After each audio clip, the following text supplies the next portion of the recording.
जय हिंद दोस्तों। कैसे हैं आप लोग? उम्मीद करते हैं बहुत ही अच्छे होंगे। आज हम अपनी पढ़ाई को और आगे की ओर ले चलते हैं। आप लोग देख रहे होंगे बिहार मैट्रिक परीक्षा 2026 भौत की चैप्टर फर्स्ट प्रकाश का परावर्तन। हम लोग कल भी चर्चा किए थे विज्ञान विषय पे कि उसकी पाठ्यक्रम क्या है, विषय वस्तु क्या है, कितना उसका फैलाव है, क्या क्या उसमें पढ़ना है, हमको कितने नंबर का क्वेश्चन पूछता है। तो कल हम लोग विज्ञान के बारे में समझ चुके थे। अब आज हम शुरू करते हैं अपनी पढ़ाई। सबसे पहला भौतिकी। हम बताए थे कि विज्ञान में आपको 3 विषय पढ़ना है, फिजिक्स, केमिस्ट्री, बायोलॉजी, भौतिकी, रसायन शास्त्र और जीव विज्ञान। तो सबसे पहले आज हम भौतिकी शुरू करते हैं। भौतिकी में सबसे पहला चैप्टर है प्रकाश का परावर्तन। तो सबसे पहले आप लोगों को आनंद क्लासेज में स्वागत है। सबसे पहले आप लोगों को आनंद क्लास में बहुत बहुत स्वागत है। आप लोग फ्री में पढ़ने के लिए सबसे पहले यूट्यूब पर जाइए और सर्च कीजिए आनंद क्लासेज। कौन क्लासेज? आनंद क्लासेज। वहाँ पे मेरी सारी लेक्चर डाला हुआ है, आप देख सकते हैं। प्रत्येक विषय की वीडियो वहाँ पे मिलेगी आपको। वहाँ पे आप देखिए, अपना नोट्स बनाइए और मैं खुद भी नोट्स दूंगा आप लोगों को, कंप्यूटराइज नोट्स होगा, वो भी आप पढ़िए। या तो यहाँ पे हम जो भी पैनल पे लिखेंगे, जो भी हम बताएंगे आपको, आप वो भी नोट्स करते चलिए। वो भी आपके पास वो भी नोट्स एक तैयार हो जाएगा और एक हम कंप्यूटराइज नोट्स देंगे। तो कहाँ पर? आनंद क्लासेज। यूट्यूब पे जाइए, आनंद क्लासेज सर्च कीजिए, वहाँ पे इसको सब्सक्राइब कीजिए ताकि सबसे पहले आपके पास कोई भी वीडियो जाए। तो आज सबसे पहला चैप्टर भौतिकी में हम शुरू करने जा रहे हैं, प्रकाश का परावर्तन। कौन सा चैप्टर? प्रकाश का परावर्तन।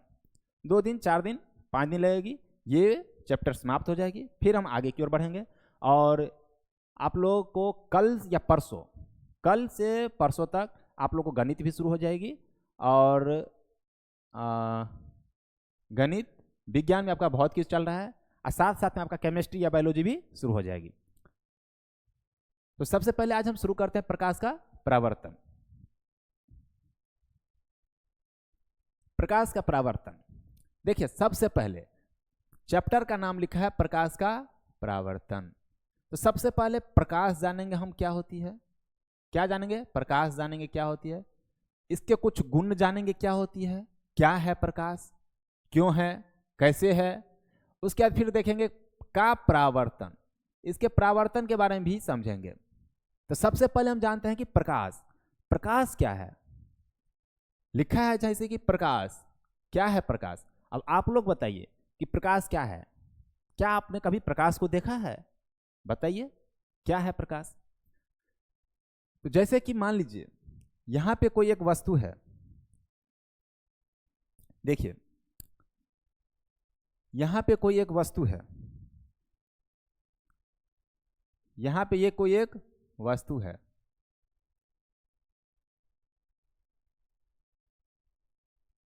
ये एक कोई वस्तु है।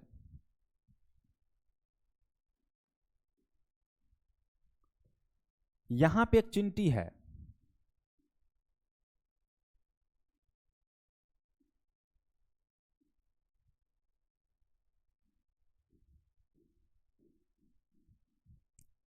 ये इस वस्तु को देख रही है। आप लोग गौर से सुनिए, यहां पे एक चिमटी है, कोई चिमटी है, यहां पे एक वस्तु है। ये चिमटी इस वस्तु को देख रही है। क्या कर रही है? देख रही है।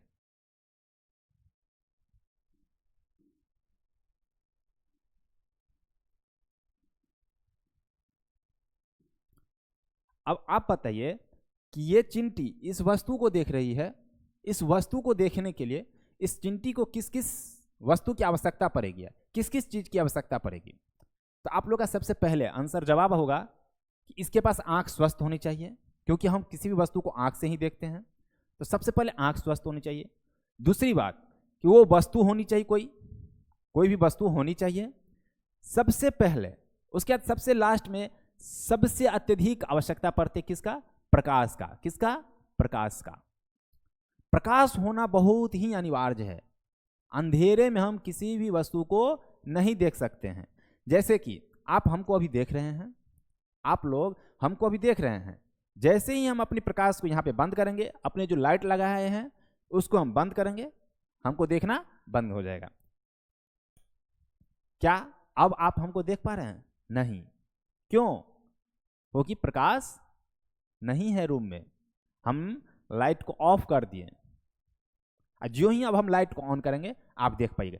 अब देखिए, जैसे कि आपके पास आंख है, मैं एक वस्तु हूं, मैं भी प्रेजेंट हूं, आपका आंख भी स्वस्थ है, लेकिन आप हमको नहीं देख पा रहे हैं। क्यों? क्योंकि सबसे अत्यधिक महत्वपूर्ण चीज प्रकाश वो नहीं है। जैसे ही हमने स्विच ऑन किया आप हमको देखने लगे। तो किसी भी वस्तु को देखने के लिए सबसे महत्वपूर्ण चीज क्या है? प्रकाश। क्या है? प्रकाश। किसी भी वस्तु को देखने के लिए सबसे महत्वपूर्ण चीज क्या है? प्रकाश। तो किसकी सहायता से हम वस्तु को देख पाए? प्रकाश की सहायता से। आंख मेरे पास है लेकिन हम वस्तु को नहीं देख पा रहे हैं, किसकी अनुपस्थिति में? प्रकाश की अनुपस्थिति में। इसलिए प्रकाश का होना अनिवार्य है। तो प्रकाश का परिभाषा हम क्या लिखेंगे?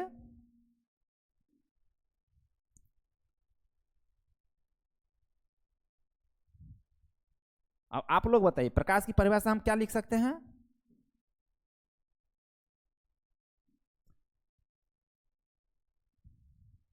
कि प्रकाश वह भौतिक कारक है,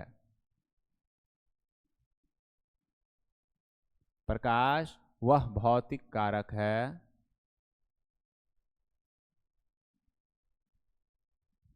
जिसकी सहायता से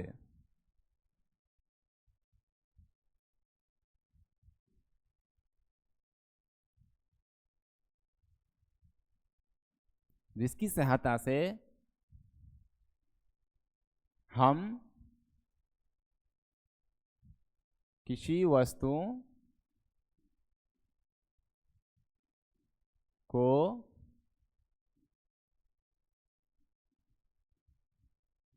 देख पाते हैं।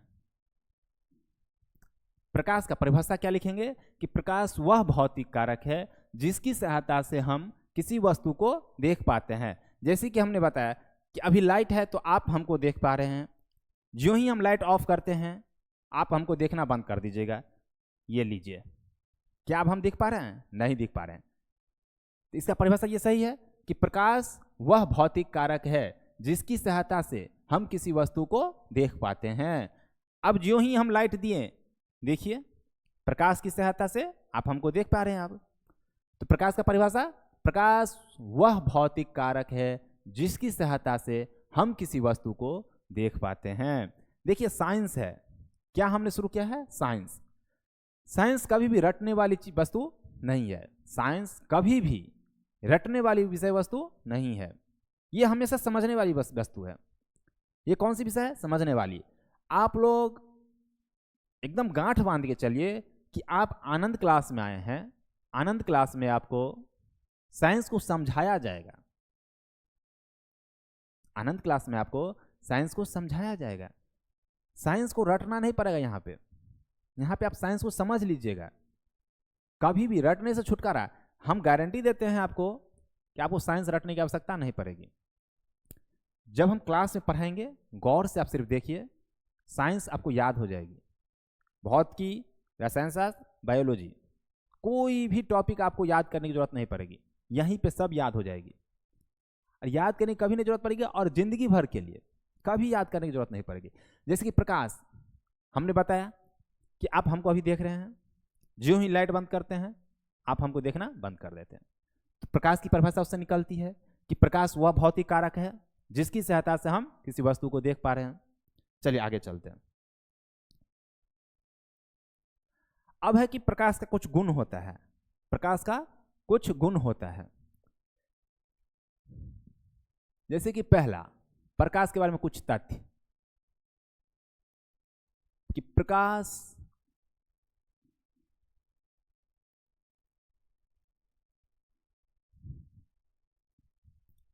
एक प्रकार की ऊर्जा है।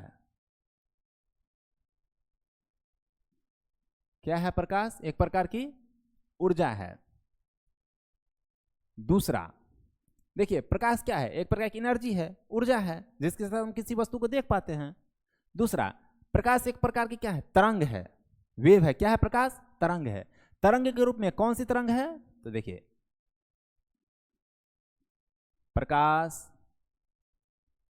एक प्रकार की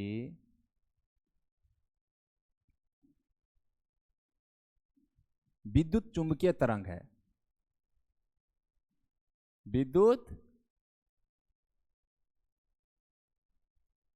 चुंबकीय तरंग है।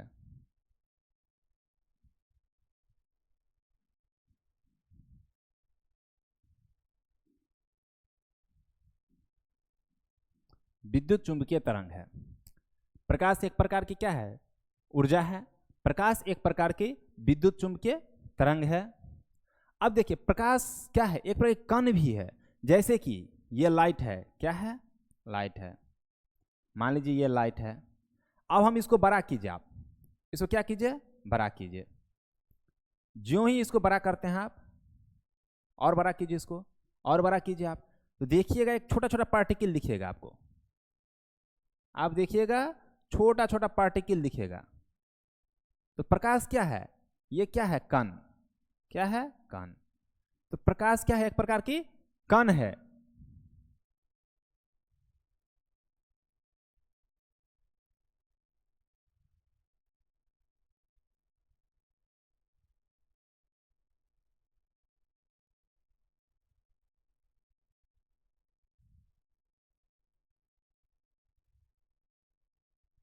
तो प्रकाश क्या है? एक प्रकार की कण है।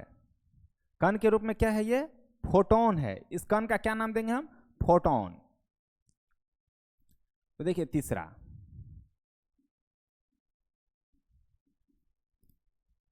प्रकाश कण के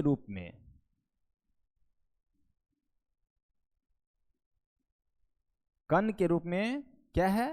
फोटोन है। प्रकाश कण के रूप में फोटोन है। प्रकाश कण के रूप में क्या है? फोटोन है। आगे चलिए,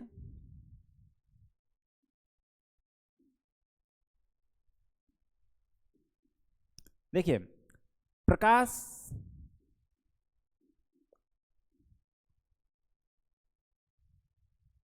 हमेशा सीधी रेखा में गमन करती है। प्रकाश हमेशा सीधी रेखा में गमन करती है।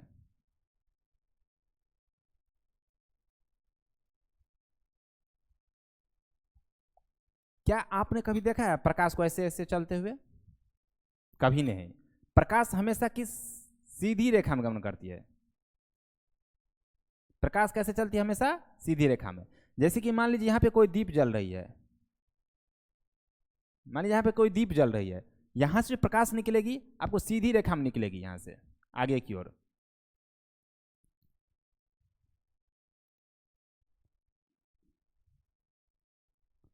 तो प्रकाश किस रेखा में गमन करती है? हमेशा सीधी रेखा में। प्रकाश हमेशा सरल रेखा में गमन करती है, सीधी रेखा में गमन करती है, कभी भी ऐसे ऐसे नहीं, हमेशा सीधी रेखा में गमन करती है।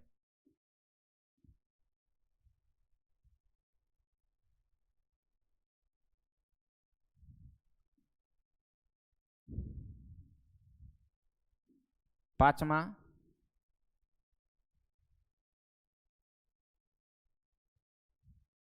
प्रकाश जिस पथ पर चलती है, जिस पथ पर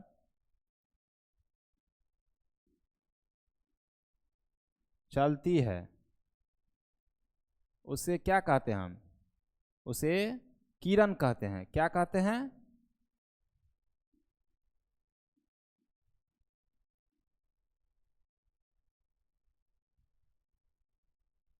उसे किरण कहते हैं।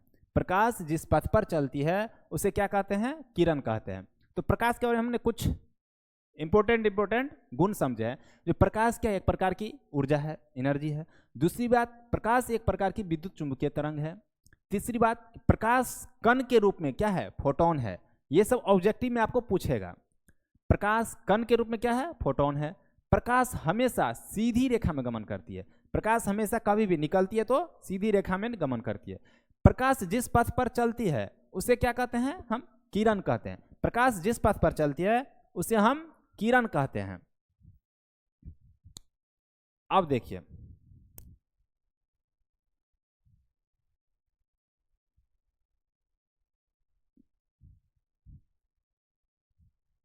अब एक चीज बताए, प्रकाश देखिए,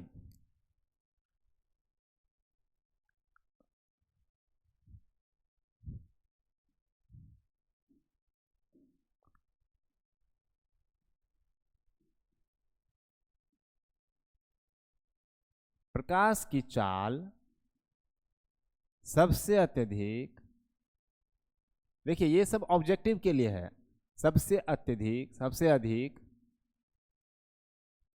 कहां पर होती है? निर्वात में। कहां पर? निर्वात में।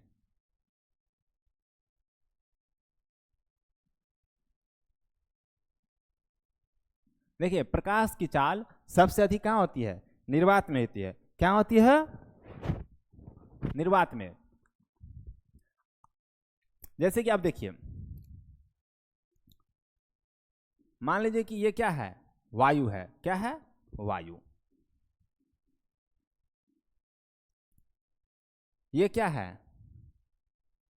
मान लीजिए कोई ठोस है। और ये क्या है?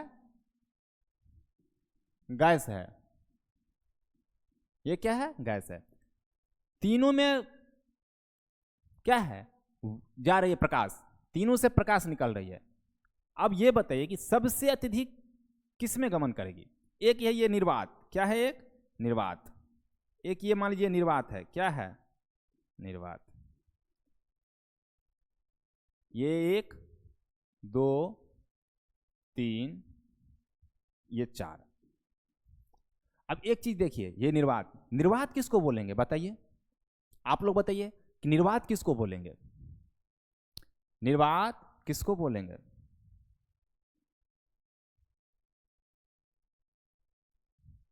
तो देखिए निर्वात किसको बोलेंगे? जहां पर, जहां पर वायु भी न हो, जहां पर वायु भी न हो, ठीक है, उसको निर्वात बोलते हैं, वैक्यूम। जहां पर क्या होता है? वायु भी नहीं होता है।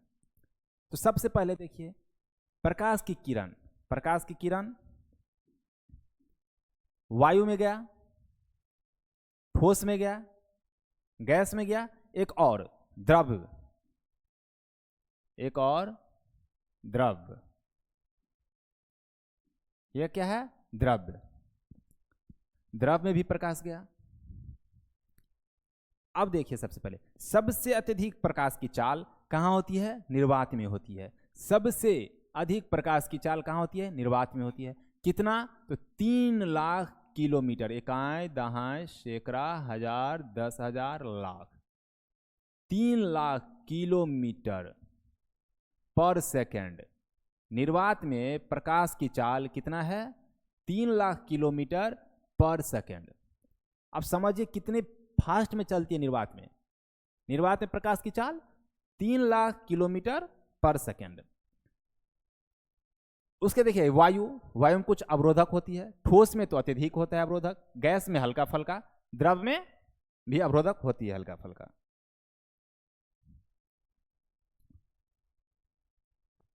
तो सबसे अत्यधिक देखिए कहां पे जाएगी? गैस में। सबसे अत्यधिक चाल कहां पे होगी? गैस में। सबसे अत्यधिक चाल गैस में। जैसे कि देखिए प्रकाश की चाल, प्रकाश की चाल सबसे अत्यधिक कहां पर? निर्वात में। कितना? 3 लाख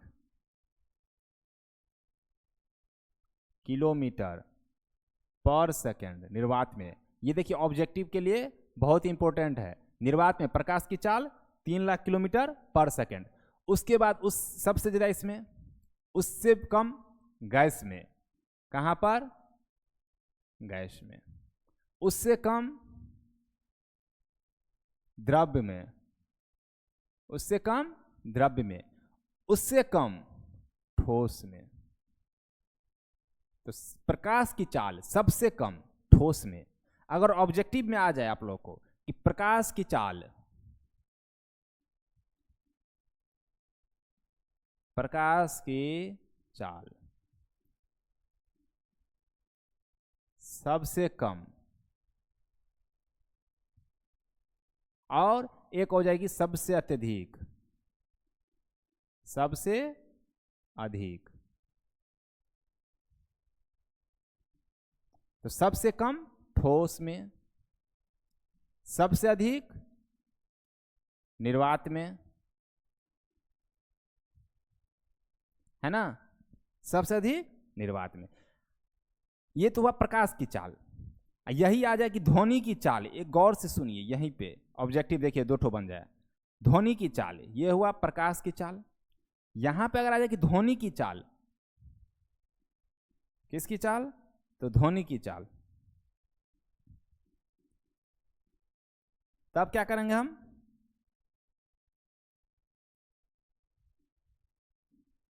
तो सबसे अधिक ध्वनि की चाल किस में? उल्टा हो जाता है इसका। किसका? इसका। सबसे अधिक ठोस में, ध्वनि की चाल सबसे अधिक ठोस में, उसके बाद द्रव में, उसके बाद गैस में। तो सबसे अधिक ध्वनि की चाल ठोस में, प्रकाश की सबसे अधिक चाल किस में? निर्वात में। सबसे कम प्रकाश की चाल ठोस में, और ध्वनि की चाल सबसे अधिक ठोस में। इसका उल्टा है। ये आप लोग याद रखिए, क्योंकि ये आपको ऑब्जेक्टिव में काम आएगी। किसमें? ऑब्जेक्टिव में। नोट्स आप इसी तरह से पैनल का बनाते चलिए। जैसे कि प्रकाश की चाल है, क्या है? प्रकाश की चाल सबसे अत्यधिक किस में? तो निर्वात में, उसके बाद गैस में, उसके बाद द्रव्य में, उसके बाद ठोस में। तो ऑब्जेक्टिव आपको क्वेश्चन पूछेगा कि प्रकाश की चाल सबसे कम किस माध्यम में? ठोस माध्यम में। प्रकाश की चाल सबसे अधिक किस माध्यम में? तो निर्वात में। निर्वात किसको बोलेंगे? जहां पर वायु भी ना हो, जहां पर वायु भी ना हो। अब है कि ध्वनि की चाल सबसे अधिक कहां पर? ठोस में। जैसे कि लोहा है, लोहा को आप टंटानाइए, देखिए आवाज कितना होता है। तो सबसे अधिक ठोस में, उसके बाद द्रव्य में, सबसे कम ध्वनि की आवाज गैस में। और निर्वात में, निर्वात में ध्वनि की आवाज ही नहीं आएगी। निर्वात में अगर हम बोल रहे हैं तो आपके पास आवाज नहीं जा सकती है, क्योंकि निर्वात है, वहां पे कोई माध्यम ही नहीं है। ध्वनि को पहुंचने के लिए माध्यम की जरूरत पड़ती है। ध्वनि को एक जगह से दूसरे जगह पहुंचने के लिए माध्यम की जरूरत पड़ती है, जबकि प्रकाश को एक जगह से दूसरी जगह पहुंचने के लिए माध्यम की आवश्यकता नहीं पड़ती है। इसलिए ध्वनि सबसे अत्यधिक ठोस में, उसके बाद द्रव्य में, उसके बाद गैस में। लेकिन प्रकाश का इसका उल्टा है, सबसे अधिक निर्वात में, उसके बाद गैस में, उसके बाद द्रव्य में, उसके बाद ठोस में। चलिए आगे चलते हैं। अब है प्रकाश स्रोत। देखिए प्रकाश स्रोत क्या होती है? प्रकाश के बारे में तो हम लोग समझ गए कि जिसके सहायता से हम किसी वस्तु को देख पाते हैं, उसको हम प्रकाश बोलते हैं। प्रकाश का कुछ गुण भी समझ गए कि प्रकाश हमेशा सीधी रेखा में गमन करती है। प्रकाश एक प्रकार की ऊर्जा है। प्रकाश एक प्रकार की तरंग है। कौन सी तरंग है? विद्युत चुंबकीय तरंग है। प्रकाश हमेशा सीधी रेखा में गमन करती है। प्रकाश जिस पथ पर चलती है उसको हम किरण कहते हैं। प्रकाश की चाल सबसे अधिक निर्वात में होती है, उसके बाद कहाँ होती है? गैस में होती है, उसके बाद द्रव्य में होती है, उसके बाद ठोस में होती है। तो प्रकाश की चाल सबसे अधिक निर्वात में, सबसे कम ठोस में। उसके बाद प्रकाश स्रोत। अब देखिए आप लोग घर पर टॉर्च तो जलाते होंगे, ठीक है?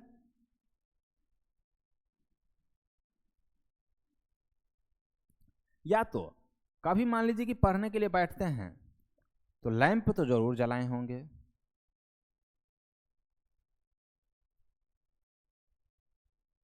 है ना? अगर कभी पढ़ने बैठे होंगे तो लैंप तो जरूर जलाए होंगे, जिसमें यहाँ पे क्या जलता रहता है? दीप। क्या जलता रहता है? दीप।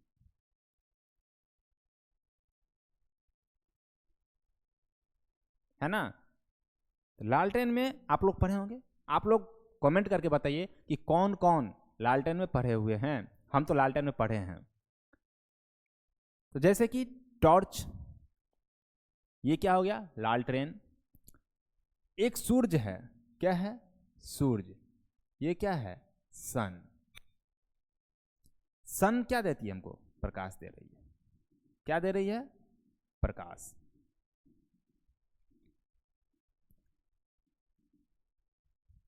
टॉर्च क्या दे रही है हमको? प्रकाश। लालटेन क्या दे रही है हमको? प्रकाश। क्या दे रही है? प्रकाश। तीनों से क्या निकल रही है हमको? प्रकाश। इस तीनों से हमको क्या प्राप्त हो रही है? प्रकाश। इससे भी प्रकाश प्राप्त हो रही है, टॉर्च से भी प्रकाश प्राप्त हो रही है, और सन से भी क्या प्राप्त हो रही है? प्रकाश। तो प्रकाश स्रोत का परिभाषा क्या लिखेंगे हम? कि जिस वस्तु से हमको प्रकाश प्राप्त होती हो उसको क्या बोलेंगे? प्रकाश स्रोत। जिस भी वस्तु से हमें प्रकाश प्राप्त होती हो उसे हम बोलेंगे प्रकाश स्रोत। जिस भी वस्तु से हमें प्रकाश प्राप्त होती हो उसे हम बोलेंगे प्रकाश स्रोत। देखिए, परिभाषा याद करने की जरूरत नहीं पड़ेगी आपको। जैसे कि प्रकाश स्रोत हमने उदाहरण सबसे पहले बताया कि देखिए, टॉर्च है, लालटेन है, सूर्य है, तीनों से क्या प्राप्त होती है हमको? प्रकाश। अब आप लोग इसको परिभाषा के रूप में लिखिए। प्रकाश स्रोत किसको कहते हैं?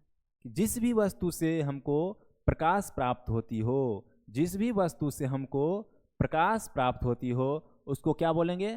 प्रकाश स्रोत। अब इसको आप लोग लिखिए।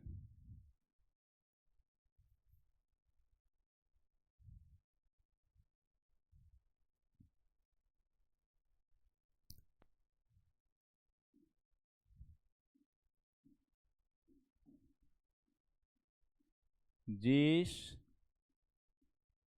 वस्तु से हमें प्रकाश प्राप्त होती हो, जिस वस्तु से हमें प्रकाश प्राप्त होती हो उसे क्या बोलेंगे हम? प्रकाश स्रोत। जिस भी वस्तु से हमें प्रकाश प्राप्त होती हो उसे हम प्रकाश स्रोत बोलते हैं। जैसे हमने एग्जाम्पल दिया आपको टॉर्च का, जिससे हमको प्रकाश प्राप्त होती है। हमने एग्जाम्पल दिया सन का, जिससे हमें प्रकाश प्राप्त होती है। हमने एग्जाम्पल दिया लालटेन का, जिससे हमें क्या प्राप्त होती है? प्रकाश प्राप्त होती है। तीनों से क्या प्राप्त होती है हमको? प्रकाश। इसको क्या बोलेंगे हम? प्रकाश स्रोत, क्योंकि इसी से हमको प्रकाश प्राप्त होती है, इसलिए इसका क्या नाम देंगे हम? प्रकाश स्रोत। याद करने की कोई जरूरत नहीं है, एग्जाम्पल से याद रखिए कि जिस वस्तु से हमें प्रकाश प्राप्त होती है उसको हम प्रकाश स्रोत कहते हैं। आगे चलिए। आगे है कि आप प्रकाश स्रोत देखिए, प्रकाश स्रोत दो प्रकार की होती है। पहला प्राकृतिक,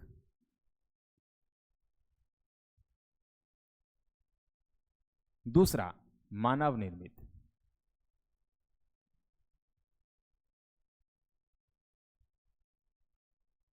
गौर से सुनिए, पहला प्राकृतिक, दूसरा मानव निर्मित। प्रकाश स्रोत, अब आप लोग एग्जांपल दीजिए प्राकृतिक का और मानव निर्मित का। प्राकृतिक में कौन कौन सी आएगी? जैसे सूर्य, जैसे में सूर्य, और बताइए। एक देखिएगा, एक जीव है भगजुगनी, क्या है? देखे हैं आप लोग भगजुगनी? अब नहीं देखने को मिलता है, हम लोग इस समय मिलता था, अब नहीं मिल रहा है देखने को। भगजुगनी, उसके पीछे से लाइट निकलता था, उसको हम प्राकृतिक स्रोत में रख सकते हैं। अब है मानव निर्मित। मानव निर्मित में हम क्या क्या लेंगे? जैसे कि लैंप, है ना, बल्ब, है ना, और टॉर्च,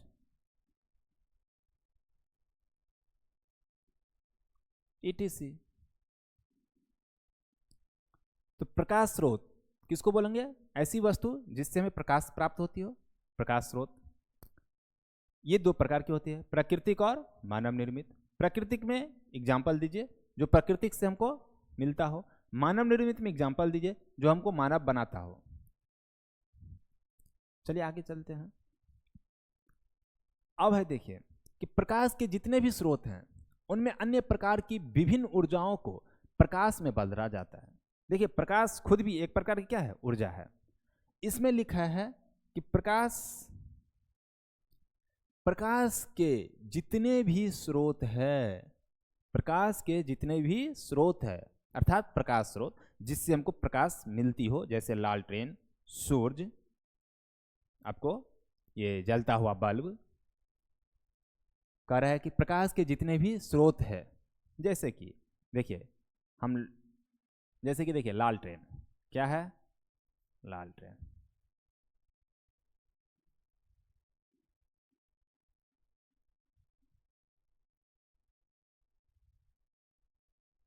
ये क्या है? लालटेन। कह रहा है कि प्रकाश के जितने भी स्रोत है, ये भी तो है प्रकाश स्रोत, है ना। देखिए समझिए, याद नहीं कीजिए, समझिए ये क्या है? प्रकाश स्रोत।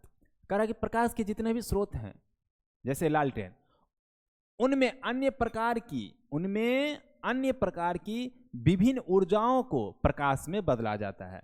अर्थात इसके कहने का मतलब है कि प्रकाश के जितने भी स्रोत हैं, जैसे प्रकाश के स्रोत है कौन सा? लालटेन, उनमें अन्य प्रकार की विभिन्न ऊर्जाओं, इसमें भी कोई ऊर्जा है जिसको प्रकाश में बदला जाता है। तो इसमें कौन सी ऊर्जा है? इसमें है किरोसिन। कौन सी? किरोसिन तेल। कौन सी तेल? किरोसिन तेल। इसमें है किरोसिन तेल। गौर से सुनिए, किरोसिन तेल, इसमें कौन सी ऊर्जा पाई जाती है? किरोसिन तेल में रासायनिक ऊर्जा। कौन सी ऊर्जा? रासायनिक ऊर्जा।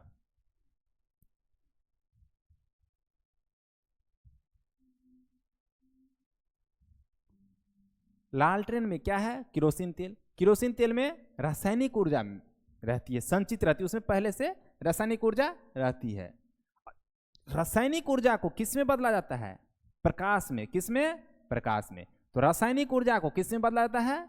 प्रकाश में। यहां से प्रकाश निकल रही है, यहां से प्रकाश निकल रही है, निकल रही है ना। जबकि नीचे में क्या था? किरोसिन तेल। नीचे में क्या था? किरोसिन तेल। नीचे में क्या था? किरोसिन तेल। इसमें कौन सी ऊर्जा है? रासायनिक ऊर्जा। कौन सी ऊर्जा? रासायनिक ऊर्जा। अब है कि रासायनिक ऊर्जा क्या है, तो ये हम बताएंगे रासायनिक ऊर्जा इसमें क्या है। पर किरोसिन तेल क्या है? ये एक रसायन है। इसमें प्रत्येक परमाणु के बीच जो बंधन होती है उससे हमको रासायनिक ऊर्जा मिलती है। तो रासायनिक ऊर्जा इसमें है कहाँ पे? किरोसिन तेल पे, सॉरी, किरोसिन तेल में कौन सी ऊर्जा? रासायनिक ऊर्जा। इसको किस रूप में बदला जाता है? प्रकाश के रूप में। किस रूप में? प्रकाश के रूप में। तो यही कह रहा है कि प्रकाश के जितने भी स्रोत हैं उनमें अन्य प्रकार की विभिन्न ऊर्जाओं, प्रकाश के जितने भी स्रोत हैं उनमें अन्य प्रकार की विभिन्न ऊर्जा, जैसे कि रासायनिक ऊर्जा इसमें था, को प्रकाश में बदला जाता है। रासायनिक ऊर्जा को प्रकाश में यहां पे बदला गया। अब जैसे कि मान लीजिए एक बल्ब है, क्या है?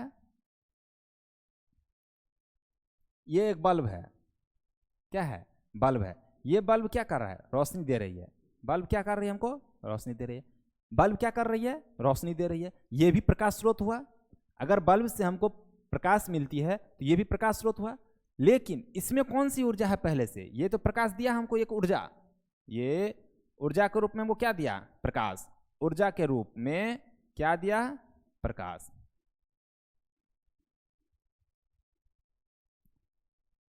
लेकिन इसमें कौन सी ऊर्जा थी? इसमें हम दे रहे हैं क्या? विद्युत। क्या दे रहे हैं? विद्युत। इसमें हम दे रहे हैं ना विद्युत। तो इसमें कौन सी ऊर्जा? विद्युत ऊर्जा। कौन सी ऊर्जा? विद्युत ऊर्जा।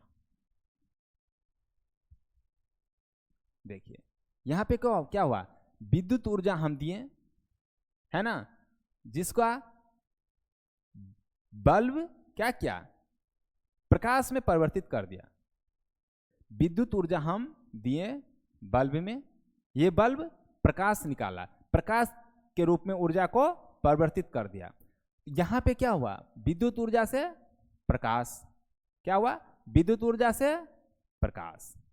तो यही कह रहा है कि प्रकाश के जितने भी स्रोत हैं उनमें अन्य प्रकार की ऊर्जा रहती है और उसको क्या किया जाता है, प्रकाश में बदला जाता है।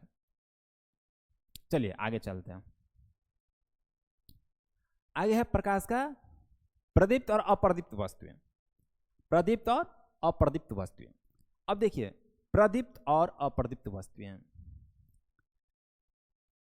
कोई आप 5 हमको एग्जाम्पल दीजिए वस्तु, कोई भी वस्तु के बारे में। जैसे आप ये देखिए, हम दे रहे हैं एक सन, एक क्या दिए, सन। दूसरा हम दिए टेबल, क्या दिए, टेबल। तीसरा हम क्या दिए, चंद्रमा, क्या दिए, चंद्रमा, मून।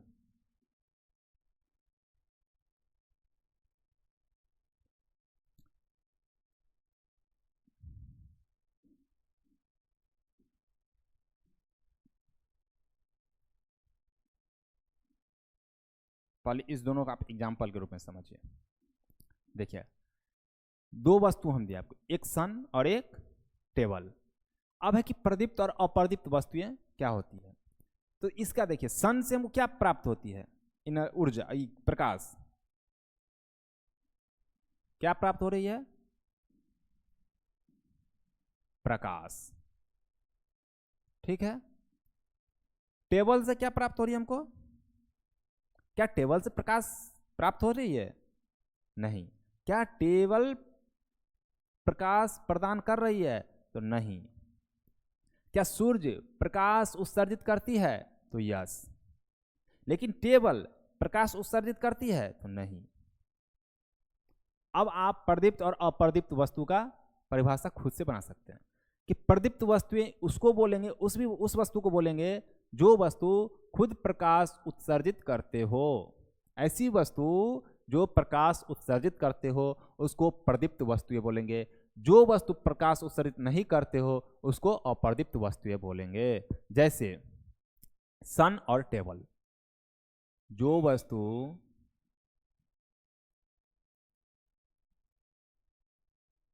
प्रकाश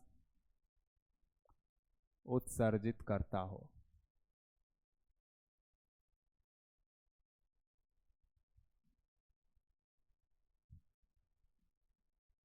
उसे क्या बोलेंगे हम, प्रदीप्त वस्तुएं।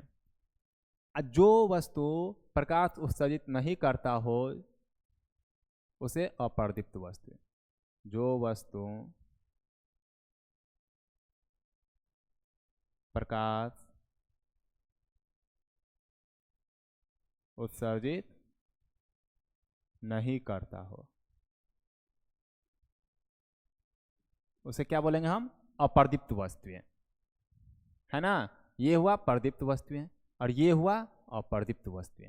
जो वस्तु खुद प्रकाश उत्सर्जित करता हो वो प्रदीप्त वस्तुएं, जो वस्तु प्रकाश उत्सर्जित नहीं करता हो वो अप्रदीप्त वस्तुएं।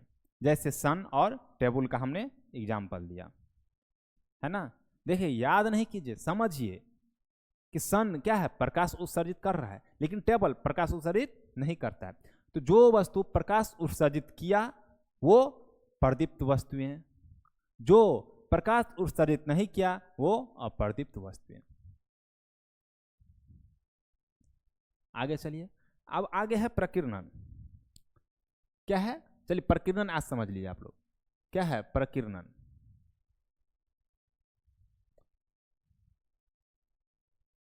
देखिए क्या होती है स्कैटरिंग ऑफ लाइट। सबसे पहले तो आप ये समझिए कि दिन के समय में सूरज का रोशनी निकलता है,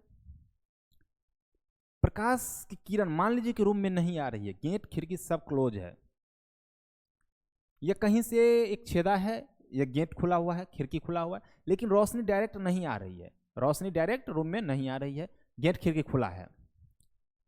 क्या रूम में आपको कोई सामान ढूंढते हैं तो मिल पाता है?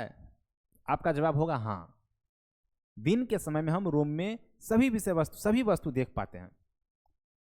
क्यों? प्रकिरणन के कारण। किसके कारण? प्रकिरणन के कारण, कि दिन के समय में सूर्य का रोशनी निकला हुआ रहता है और वातावरण में, गौर से सुनिए, समझिए, याद करने की जरूरत नहीं पड़ेगा, वातावरण में बहुत सारे छोटे छोटे छोटे छोटे धूलकण है, बहुत सारे छोटे छोटे धूलकण है। धूलकण का भी एक अपना गुण है। तो प्रकाश क्या होती है? दिन के समय प्रकाश निकली, बाहरी वातावरण में धूलकण है, उस पर प्रकाश की किरण पहुंची। धूलकण क्या करता है? प्रकाश की कुछ ऊर्जा को अवशोषित कर लेती है। क्या करती है? अवशोषित कर लेती है, और उसको क्या करती है? फिर चारों ओर वितरित कर देती है। जिससे क्या होता है? जहां पे लाइट सीधे नहीं पहुंच रहा है वहां पे भी लाइट पहुंच पाया। गौर से सुनिए, वातावरण में क्या है? धूलकण है। सूरज की प्रकाश निकली, सूरज की प्रकाश धूलकण पर पड़ा, धूलकण क्या क्या? उस ऊर्जा को अवशोषित किया और फिर चारों से उस ऊर्जा को वितरित किया। जिससे क्या हुआ? सूरज की रोशनी डायरेक्ट यहां पे पड़ी धूलकण पे, और उसको क्या क्या वो प्रवर्तित किया दूसरे तरफ जहां पर लाइट नहीं है। गौर से सुनिए, अब ये क्या है? एक कण है। क्या है? एक कण है। सूरज ये है, मान लीजिए सूरज है, ये क्या है? सूरज है। गौर से सुनिए, ये क्या है? सूरज है। ये एक वस्तु धूलकण है, वातावरण में क्या है? धूलकण है। क्या हुआ?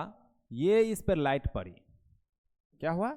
ये लाइट इस पर पड़ी,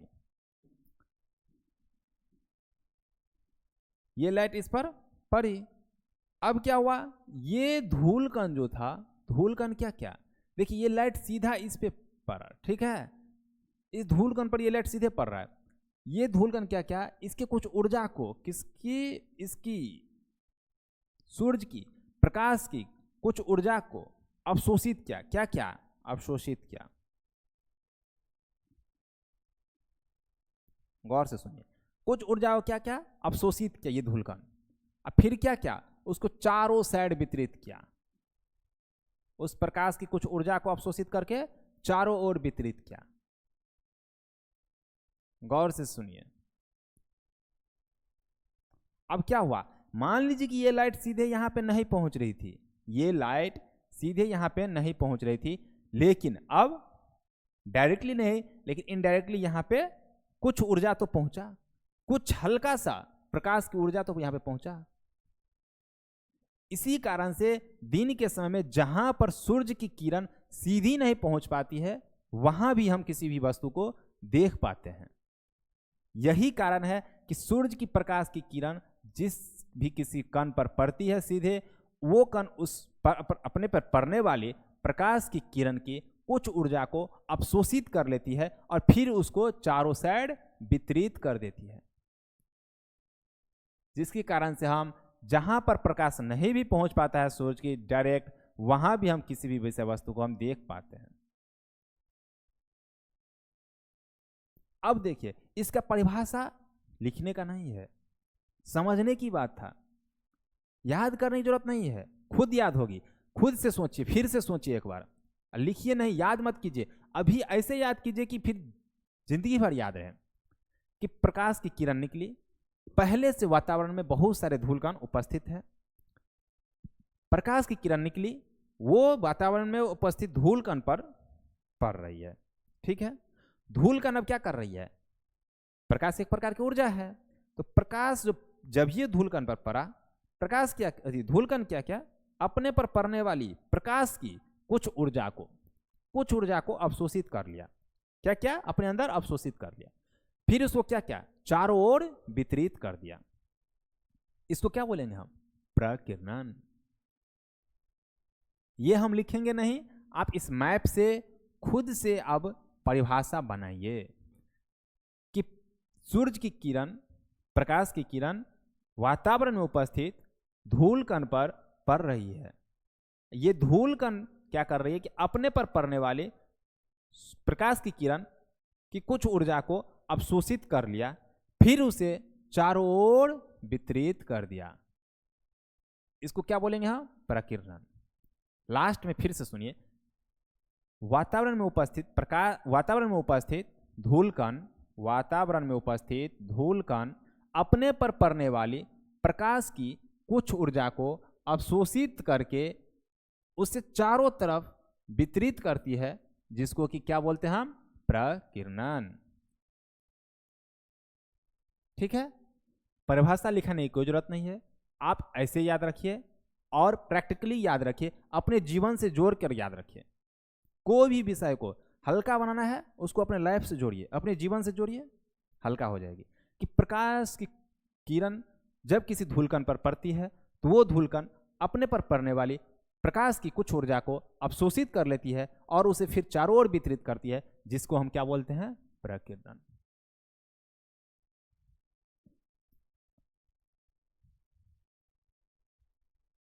अब आगे की क्लास हम आगे करते हैं यहां से, ठीक है।